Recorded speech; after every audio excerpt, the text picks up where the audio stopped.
நேயர்களுக்கு அஸ்ஸலாமு அலைக்கும் வரஹ்மத்துல்லாஹி வபரகாதுஹு. நீங்கள் கேட்டுக்கொண்டிருப்பது ஹாஃபில் எஃப்எம். தாய்மைக்கு ஈடாகவோ அல்லது நிகராகவோ இந்த உலகத்தில் எதுவுமே கிடையாது. நீங்கள் பார்க்கக்கூடிய இந்த காணொளி இப்போது சமூக ஊடகங்களில் பெரும் பேசுபொருளாகவும் வைரலாகியும் வருகின்றது. குழந்தை ஒன்று விளையாடி கொண்டிருக்கக்கூடிய நேரத்தில் மேலே இருந்து ஒரு கனமான பொதி ஒன்று கீழே விழுகின்றது. அது அந்த குழந்தை மீது விழுந்திருந்தால் அங்கு பாரிய ஆபத்து ஏற்பட்டிருக்கலாம். ஏன் குழந்தையினுடைய உயிரை கூட அது பறித்திருக்கலாம். காரணம், அந்த பொதி அத்தனை கனமானதாக இருக்கின்றது.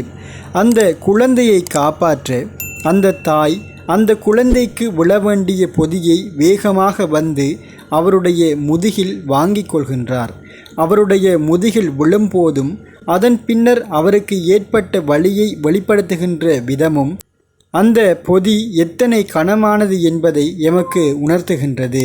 இந்த உலகில் பெண்மையையும் தாய்மையையும் விட சிறந்தது எதுவுமே இல்லை. தாய்மையை போற்றுவோம், தாயை நேசிப்போம்.